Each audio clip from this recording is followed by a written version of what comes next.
This morning, we've got Condé Nast Traveler's new list of best places to visit. The magazine announced its annual Reader's Choice Awards this week. Readers rated their favorite destinations, cruises, and airlines. Out of all the large U.S. cities, Chicago was their top place to visit. Charleston was #1 for small U.S. cities.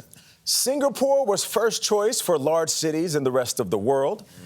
And travelers say the best country to visit right now is Portugal. I hear Tony has been there.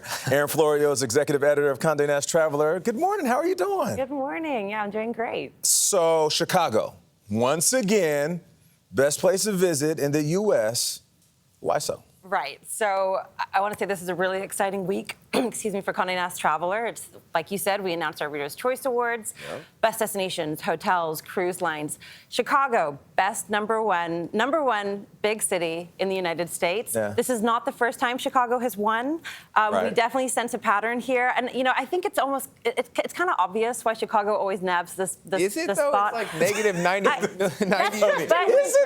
It's very cold. We get it when it's warm. Yeah. But I think some people see a positive in the 4 very defined seasons. Yes. It's a That way of makes like sense. looking at it in a nice way. But like you said, summer. I mean, it's a landlocked city with a beach. Right. Like it doesn't get better than that. And also, you know, they're top of the game for food, for architecture, for culture. Yeah. You know, and this year there have been so many new openings. Great restaurants like Esme are really upping the ante on the food. And what we also love about the food is that, you know, it's this amazing mix of high and low. It's deep dish pizza and it's, you know, Alinea, which will blow your mind. Of course. And I think this has to be said, it's accessible from both the East Coast and the Right. West Coast. You're right. So it can be, you know, That a helps. long weekend destination regardless of where you are in the U.S. Yeah.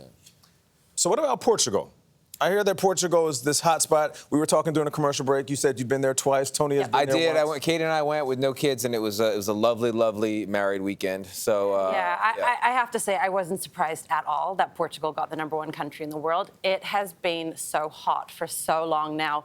Everybody you speak to is either coming back from Portugal, planning a trip to Portugal, and it's been like this for a number of years. Not for nothing, they handled COVID really, really well, made people feel, you know, good about returning to international travel.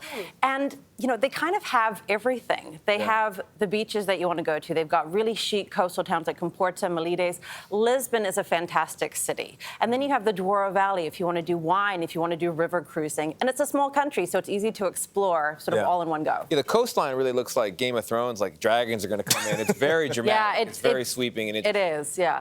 But I want to go back to a place I've spent even more time, and I really love, Charleston, South Carolina. Yes. It's a fantastic place. Such a great city, and anyone who's ever been will not be surprised that year after year it gets the top small U.S. city. I'm surprised Savannah, Georgia, though, is not a close competitor. Yeah, I mean, No? you can say that. Listen, Savannah's a great city too, but there's something about Charleston, you know. Oh, it's on there. It's 5. Okay, look at that. I didn't even know it was on there. They're always sort of ranked. Charleston kind of always edges it out just a little bit. You know, I think it has a little bit of everything. It has this fantastic history and architecture. It's such a small city. It's great to walk around in.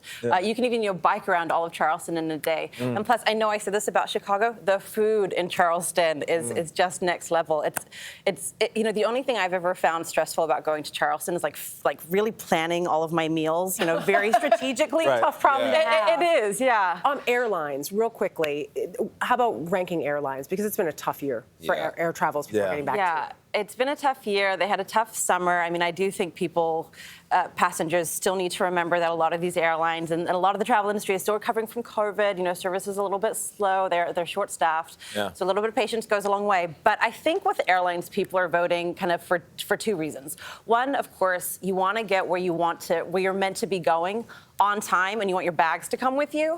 I think that's why Delta nabbed the #1 spot. Delta ranks really consistently high in all of those categories, making sure you leave the terminal on time. And then finally, you know, people are voting on comfort. I like to say that my vacation starts when I walk onto the plane. That's the sign of a good airline, and I think places like JetBlue help you do that. Erin Florio, you're the best. Appreciate you. Thank you.